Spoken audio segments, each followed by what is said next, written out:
그때에 가이사 아구스도가 영을 내려 천하로 다 호적하라 하였으니 이 호적은 구레뇨가 수리아 총독이 되었을 때에 처음 한 것이라. 모든 사람이 호적하러 각각 고향으로 돌아가매 요셉도 다윗의 집족속이므로 갈릴리 나사렛 동네에서 유대를 향하여 베들레헴이라 하는 다윗의 동네로 그 약혼한 마리아와 함께 호적하러 올라가니 마리아가 이미 잉태하였더라. 거기 있을 그때에 해산할 날이 차서 첫 아들을 낳아 강보로 싸서 구유에 뉘었으니 이는 여관에 있을 것이 없음이러라. 그 지역의 목자들이 밤에 밖에서 자기 양떼를 지키더니 주의 사자가 곁에 서고 주의 영광이 그들을 두루비침에 크게 무서워하는지라. 천사가 이르되 무서워하지 말라. 보라, 내가 온 백성에게 미칠 큰 기쁨의 좋은 소식을 너에게 전하노라. 오늘 다윗의 동네에 너희를 위하여 구주가 나셨으니 곧 그리스도 주시니라.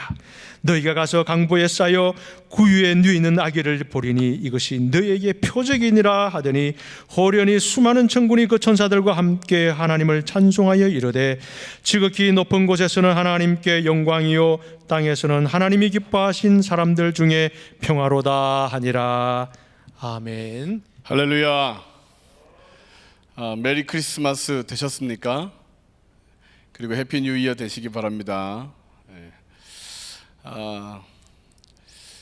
메리 크리스마스, 행복하고 복되고 아름답고 충만한 그런 성탄절 되시고, 또 2020년도 세상은 어둡지만 우리는 2020년도 하나님께서 빛을 비춰주시고 더 환하게 해주실 것이요 더 강건하게 하실 줄로 믿고 우리가 인사드리는 것입니다.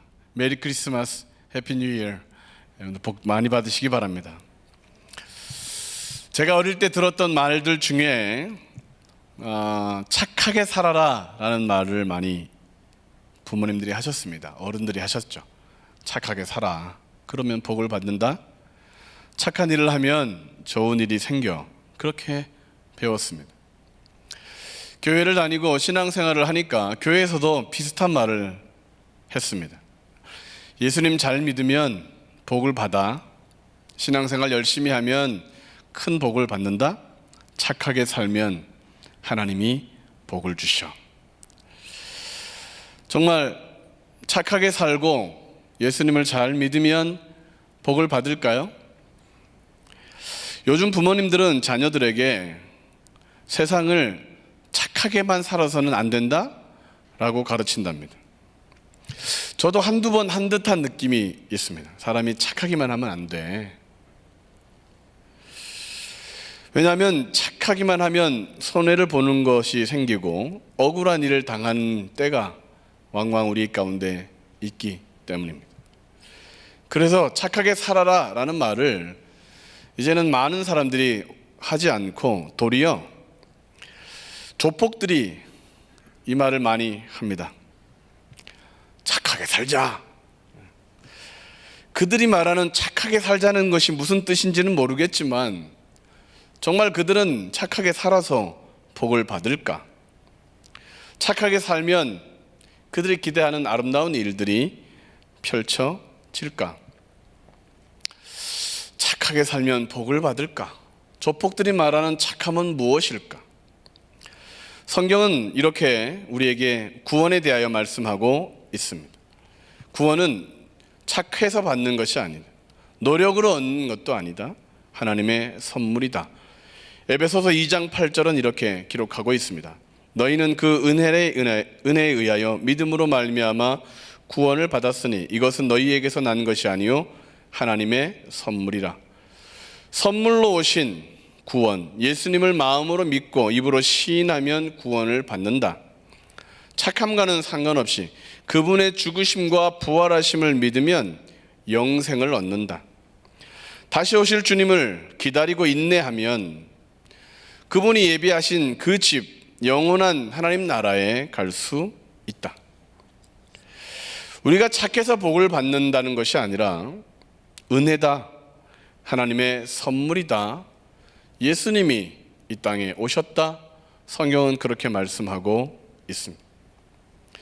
사람들은 스스로 구원해 보려고 물에 빠진 사람들이 그 물 밖으로 나오려고 몸부림치듯이 착하게 살아서 복을 받으려고 깨달음을 얻어서 은혜를 입으려고 다른 종교의 가르침을 따르며 고행함으로 수고함으로 노력의 열매를 얻으려고 했지만 인류의 역사는 그것이 다 실패였고 사망이었다는 것을 우리에게 말씀하고 있습니다.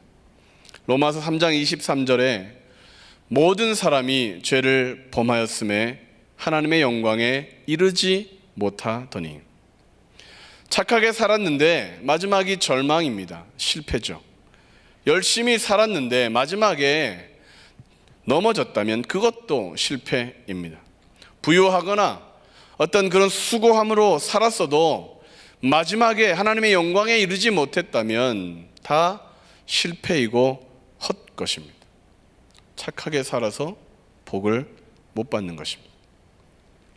우리에게 구원의 문제가 정말 중요한데, 진정한 복이 하나님의 나라를 소유하고 그 집으로 가는 길인데, 착하게 살아서 열심히 살아서 수고해서 노력해서 지혜로 얻을 수 없다면 그러면 어떻게 우리는 하나님의 복을 다 받아야 될까? 사도행전 4장 12절은 이렇게 말씀합니다.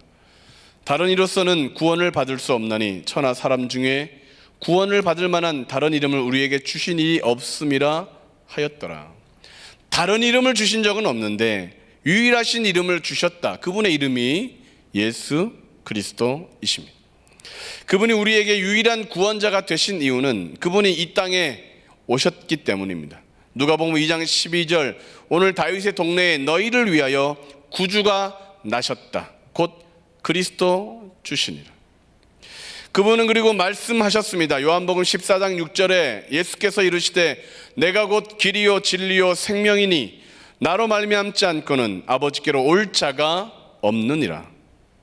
그리고 우리를 위하여 죽으셨습니다. 로마서 5장 8절, 우리가 아직 죄인 되었을 때에 그리스도께서 우리를 위하여 죽으심으로 하나님께서 우리에 대한 자기의 사랑을 확증하셨느니라. 아멘.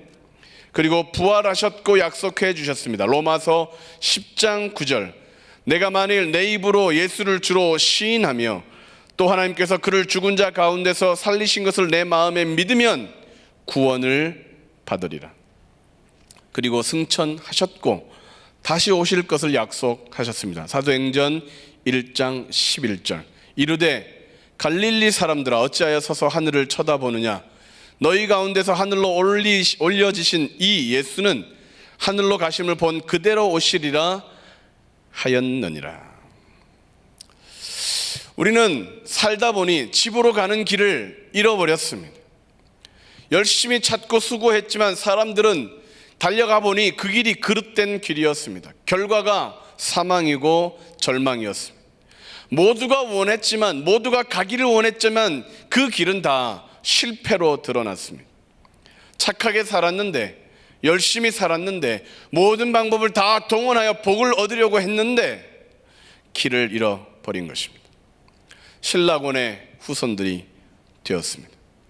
영생을 얻을 수 없는 그런 존재들이 되었죠. 자, 그런데 하나님이 이 땅에 오셨습니다.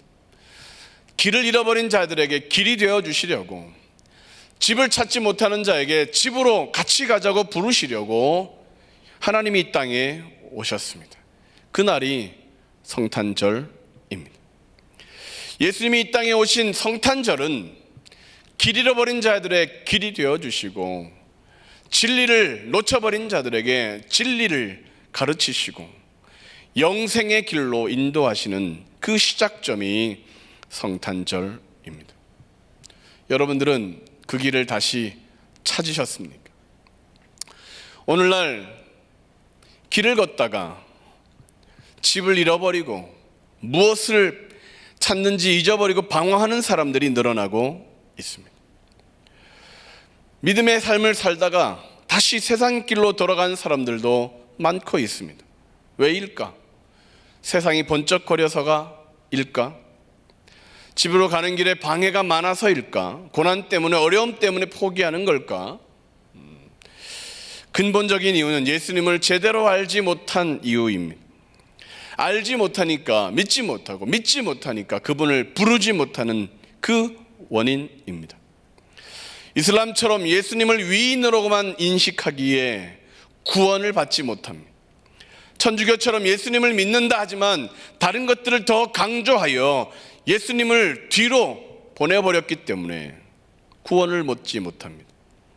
세상 사람들은 예수님을 안다, 메리 크리스마스라고 외치고는 있지만 경배하지 않으니까 영생과는 상관없는 메리 크리스마스를 외치고 있는 것이죠.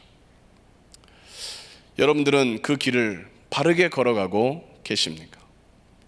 저는 지난 3주간 집으로 가는 길이라는 주제로 말씀을 전했습니다. 첫 번째 시간에 우리의 어둠에 빛으로 찾아오신 하나님. 그런데 우리가 눈을 가리고 우리가 그분에게 등을 돌리면 우리는 계속 어둠 속에서 살아가는 것이죠. 두 번째 시간에는 바른 길을 선택하여야 복을 받는다라고 말씀을 전했습니다. 바른 길을 걸어가는 사람들의 삶에는 착함과 의로움과 진실함과 아름다움이 나타난다. 그러나 틀린 길을 선택하는 사람들, 음행과 탐하는 것, 더러운 것, 우상 숭배의 모습이 드러난다. 우리가 분명하게 보고 있지 않습니까? 세상이 어떤 길로 가고 있는지. 세 번째 시간에는 성령으로 충만하여야 한다고 말씀하였습니다. 성령으로 충만하지 않으면 그냥 그 상태로 머무는 것이 아니라 세상의 것들, 세상의 술로 취하게 된다. 방탕하게 된다. 어떤 이들에게는 그것이 오락이 되고 취미가 되고 물질이 되고 사람이 되어 세상 술에 취하는 것이 되기에 성령 충만하기 위해서 예배를 드리고 찬양을 드리고 감사하고 말씀에 복종하는 삶을 늘 살아가야 충만하여 흘러넘치는 복된 삶이 된다. 오늘 마지막으로 예수님이 오셨습니다라는 주제로 설교를 진행하겠습니다.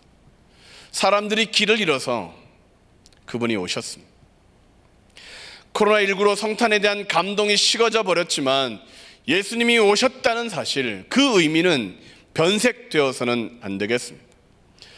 그런데 왜 사람들이 성탄의 이 감동을, 주님이 오심에 대한 이 믿음을 잃어버리고 있는가?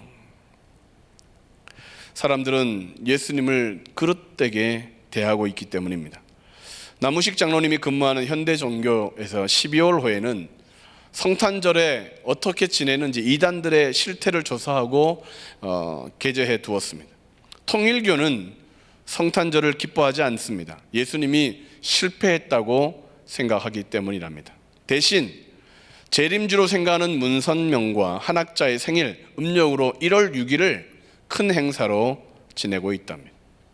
그들에게 성탄절은 실패의 날일 뿐입니다. 하나님의 교회 안산홍 증인회는 성탄절을 아예 기념하지도 않습니다. 크리스마스는 태양신 숭배일이라고 말하고 그래서 성탄절을 지키지 않는데, 그러면 안산홍 생일에 음력 12월 1일에 그들은 크게 행사를 한다고 합니다. 뭡니까 이게? JMS 정명석 교주는 3월 26일 자신의 생일을 성자 승천일이라고 가르치고 지킨답니다. 예수님은 옛날 메시아고 자신이 새 메시아이기 때문에 자신의 생일에 크리스마스를 보내야 된다고 주장하고 가르치고 있습니다. 신천지는 어떤가? 성탄절에 예배를 드리지 않습니다. 예수님은 구약을 이루신 분, 신약을 이룬 사람 이만희가 중요하다고 말합니다.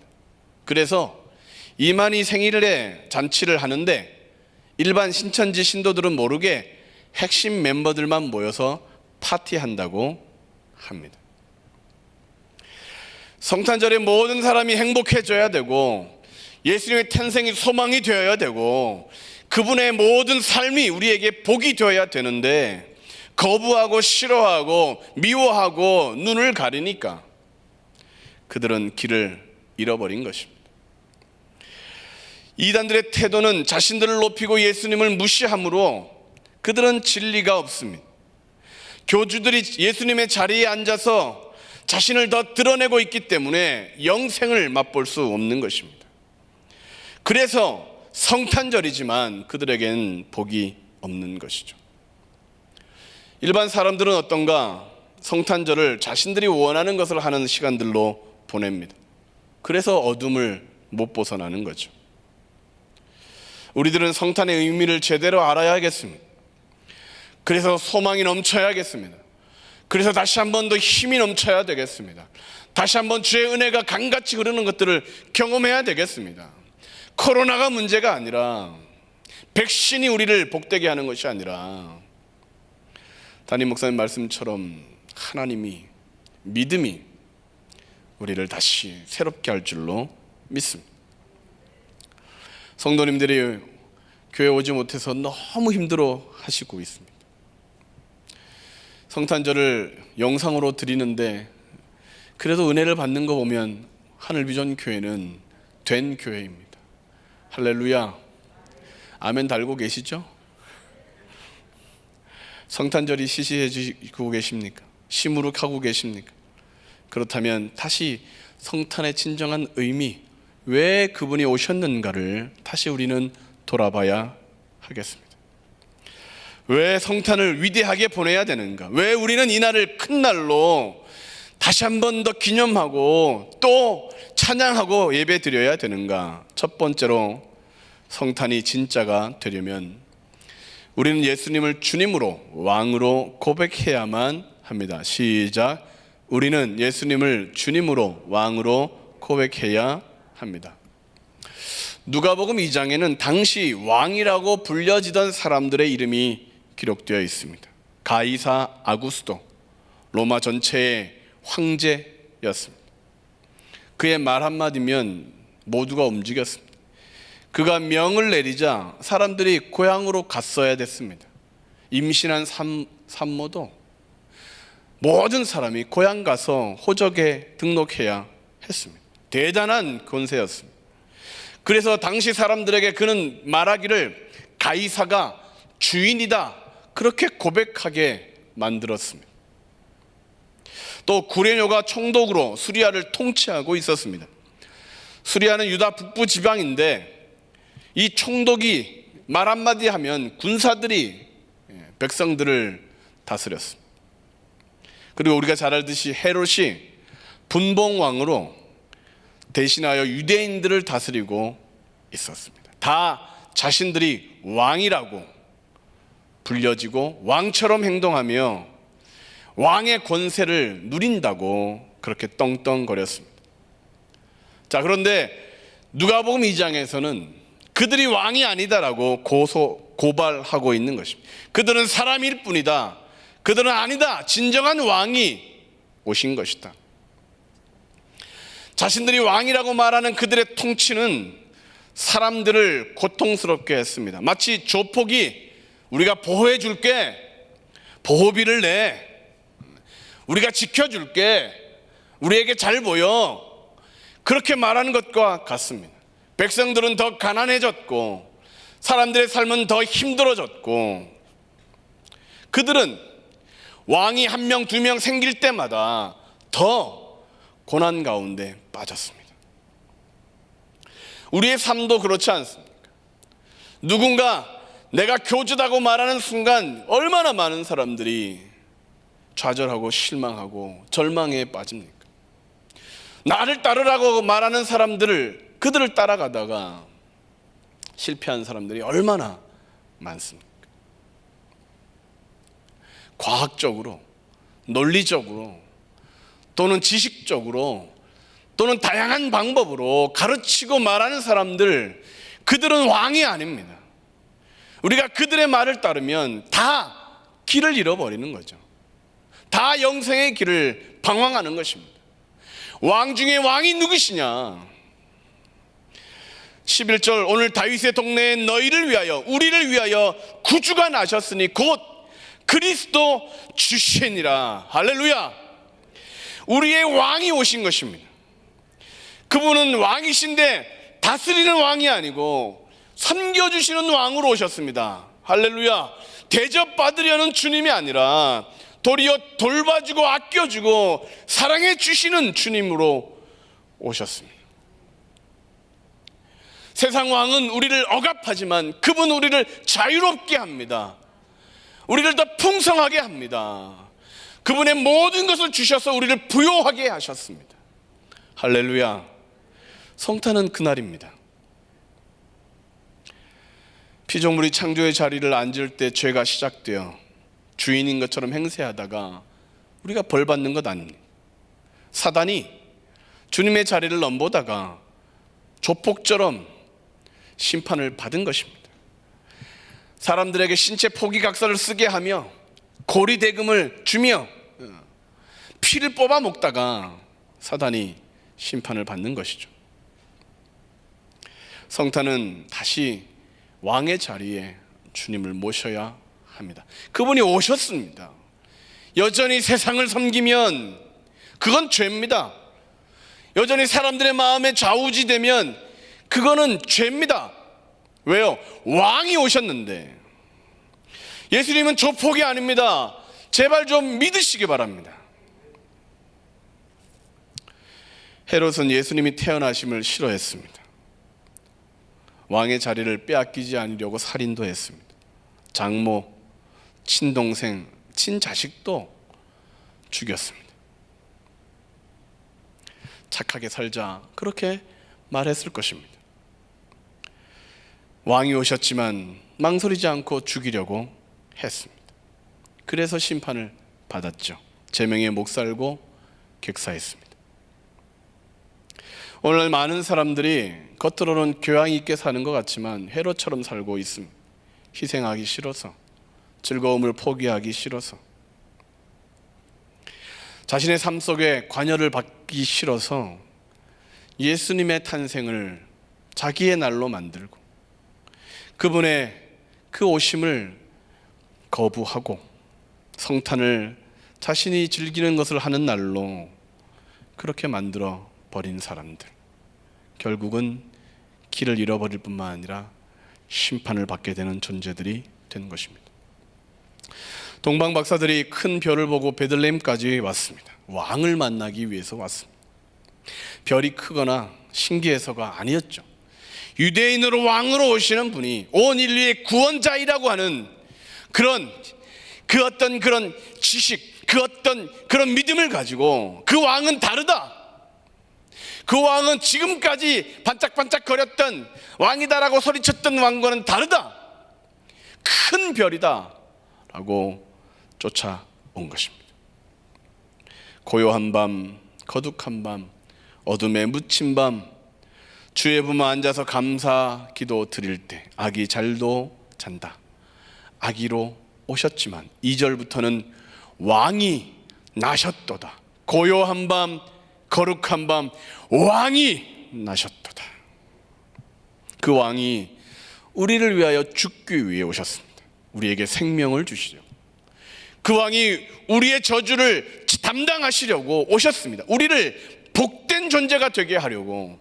그 왕이 우리의 모든 슬픔을 가져가려고, 모든 실패를 해결해 주려고, 모든 절망을 해결해 주려고 십자가를 지셨습니다. 그러면 우리는 행복하게 살아야지, 복되게 살아야죠, 능력 가운데 살아야죠, 은혜로 살아가야죠. 성탄절인데도 혼자 쭈구리로 있으면 회개하셔야 합니다. 성탄절인데 여전히 나는 안 돼라고 생각한다면 회개하셔야 됩니다. 왕을 모시지 않은 것입니다. 깡패를 따르면 똘 많은 노릇을 하게 되어 있습니다. 그러나 예수님을 왕으로 섬기면 위대한 인생이 되는 것입니다. 왕이 케어하는데 누가 감히 우리를 헤아려? 왕이 우리를 지켜주시는데, 위하시는데 누가 감히 우리를 하나님의 사랑에서 끊으리요? 그 왕이 우리를 붙들고 계시는데 누가 감히 귀신이, 사단이, 저주가, 질병이 감히. 할렐루야. 성탄은 왕이 오셨다는 소식입니다. 그 왕이 우리를 다스리고 계신다는, 그래서 자녀들을 예수님을 믿도록 하면 그들의 인생이 형통하게 되고, 내가 온전한 예배를 주님 앞에 드리기 시작하면 코로나 사태지만 복이 더욱 넘쳐날 것이고, 예수님을 주님으로 고백하며 그분을 따르면 만사가 형통하는 삶, 100배의 축복을 받는 삶이 펼쳐지는 것입니다. 그러므로 왕이 오심을 기뻐하는 성탄을 보내시기 바랍니다. 두 번째, 성탄이 진짜가 되려면 우리는 예수님으로 평화를 이루어야 합니다. 시작. 우리는 예수님으로 평화를 이루어야 합니다. 14절 말씀을 같이 한번 읽겠습니다. 지극히 높은 곳에서는 하나님께 영광이요, 땅에서는 하나님이 기뻐하신 사람들 중에 평화로다 하니라. 천사들은 왕을 소개하고 찬양하게 하시며 그 찬양의 이유들을 설계했는데, 그것이 하나님께는 영광이 된다. 그리고 하나님이 기뻐하신 사람들은 평화다. 예수님의 탄생은 하나님의 영광이었습니다. 그분의 인정을 받았습니다. 그분의 계획이셨습니다. 그분의 영광을 드러내는 일이 성탄이었습니다. 그래서 우리는 기뻐할 수 있습니다. 또한 하나님이 기뻐하신 사람들 중에 평화가 임하게 되었습니다. 당시 그 사람들에게는 평화가 없었습니다. 칼을 들고 보호한다고 했지만 그들을 괴롭혔습니다. 조금만 잘못하면 직결 처분 당했습니다. 비위를 건드리면 그냥 구타를 당했습니다. 무법이 천지였습니다. 그 어디에 평화가 있었습니까? 팍스 로마나 시대에 그래가지고 로마가 다 통치하여 모든 사람이 행복할 것 같은데 몇몇 사람들만 누리고 살았지, 엄청난 노예들, 여인들, 아이들, 노예들 사람 취급을 못 받았습니다. 잠시도 평화를 누리지 못했습니다. 조폭 가족들이 평화를 누렸을까요? 비위를 조금만 건드리면 불같이 화를 내며 상을 뒤집어 엎고 벽을 치고 사람들을 때리고 칼을 들고 설쳤을 텐데 평화인가요?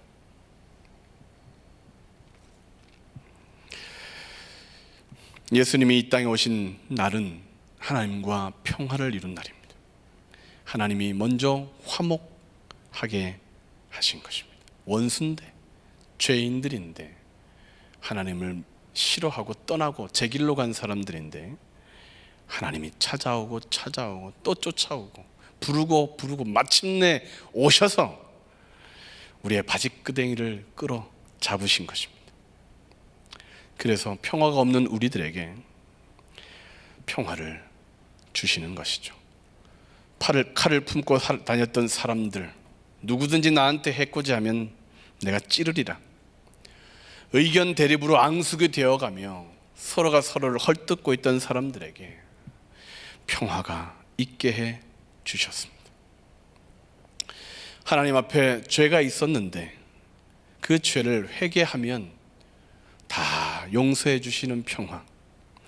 틀어진 관계, 다투던 사람들이 예수님의 그 평화를 마음에 품고 나아가면 화목하게 되고 문제가 복이 되게 되고 가정이 천국이 되며 자손들이 위대한 인물들이 되는, 두려움에 떠는 존재들이 아니라 당당하게 살아가는 하나님의 사람이 되는 그런 평화가 시작된 것입니다. 과거의 상처로 여전히 아파하십니까? 실수 때문에 여전히 고통스럽습니까?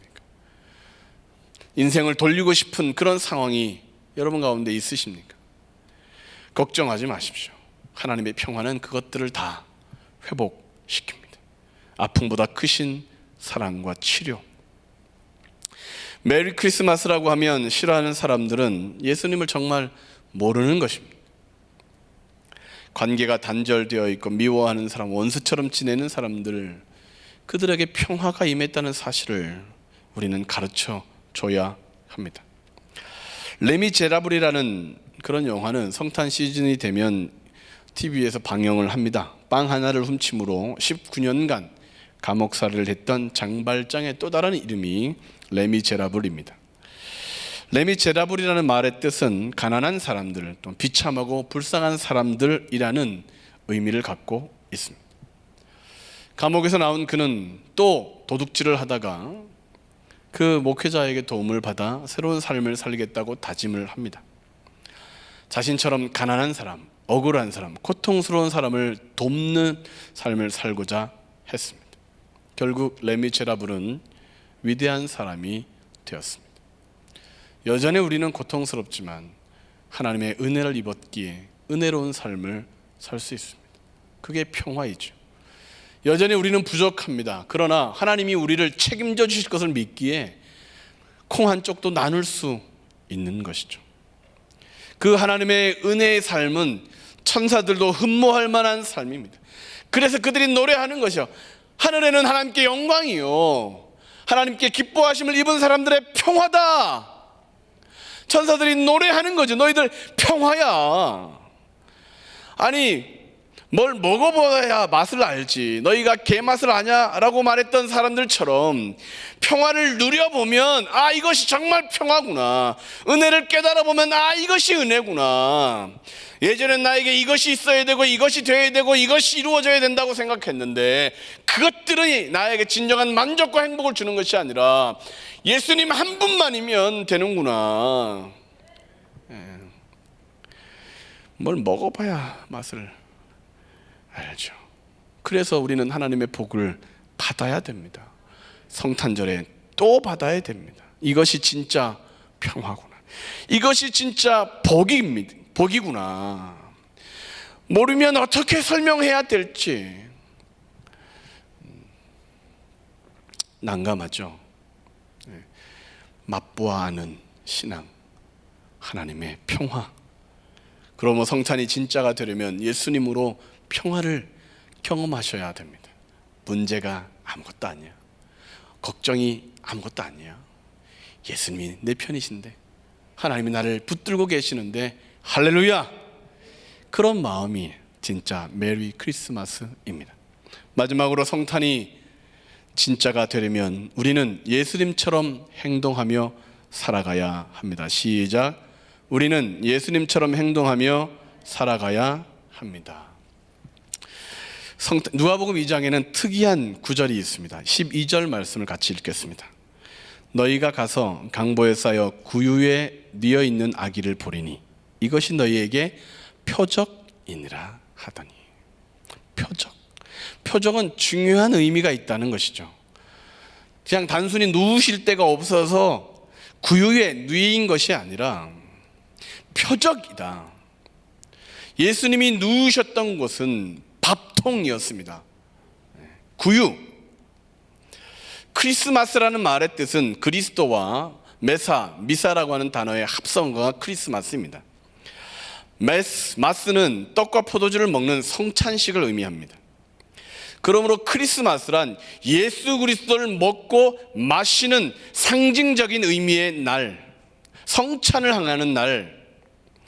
예수님을 먹고 마신다는 것은 예수님으로 살고 예수님처럼 행동하겠다고 하는 그런 믿음의 고백인 거죠.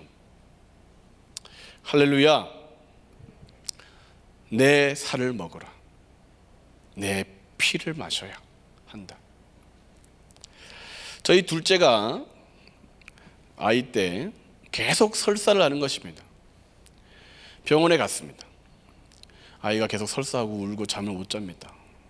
무슨 문제가 있는 건가요? 의사가 진단하고 한참 하더니 다시 들어와서 혹시 매운 음식을 드십니까?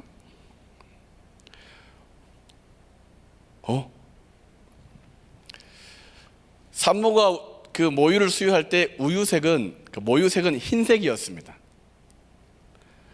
매워 보이지 않았습니다.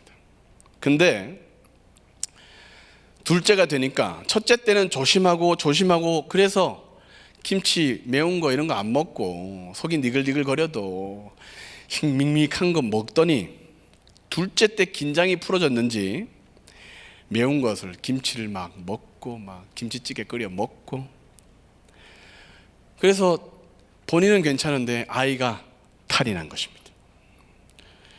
똥꼬가 아주 원숭이 똥꼬처럼 됐습니다.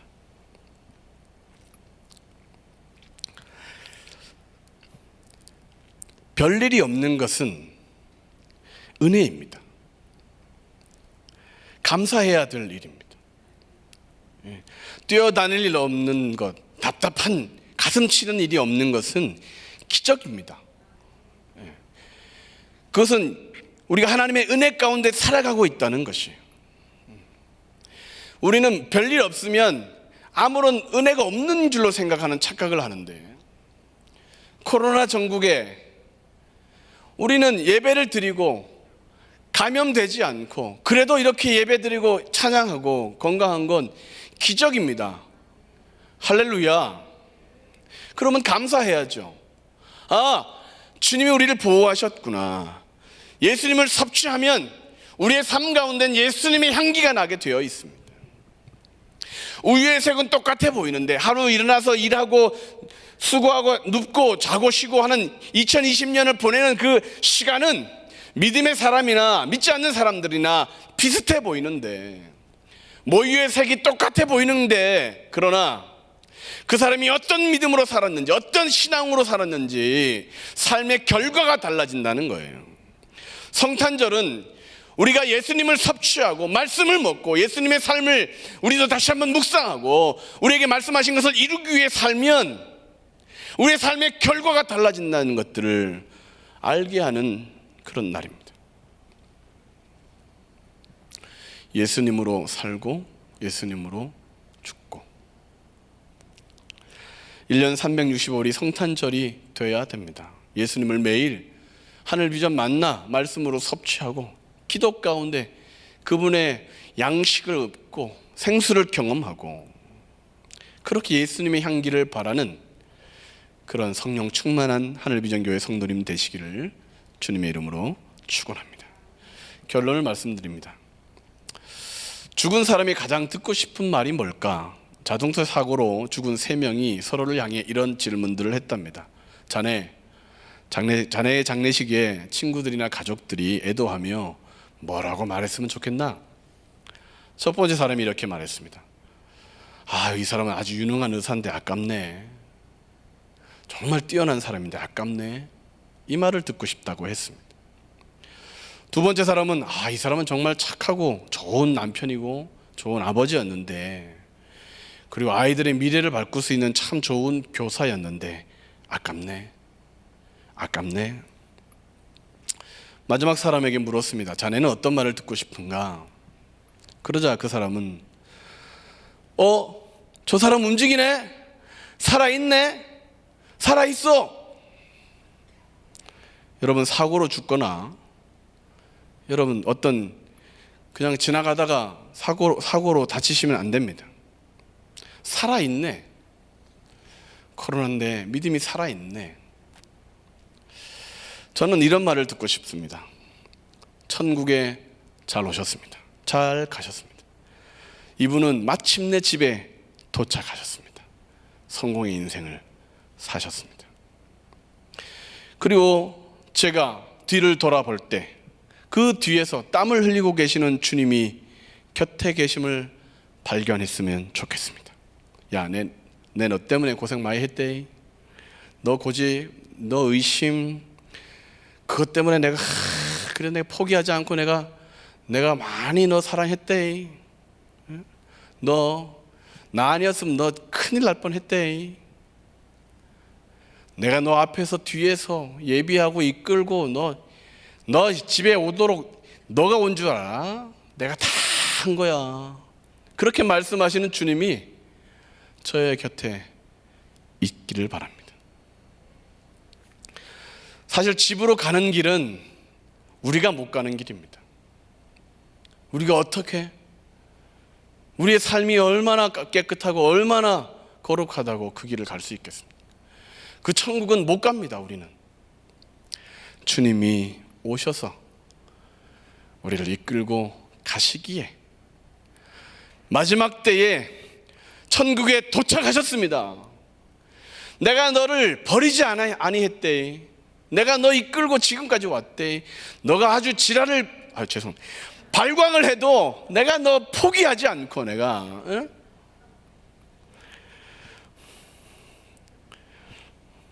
그 소리를 듣는 날이 곧 오지 않겠습니까? 성탄절이 그날의 시작입니다. 예수님 때문에 우리의 집으로 가는 길이 시작됐다. 그분이 고난을 당하여 우리가 행복하게 걸어갈 수 있는 삶이 됐다.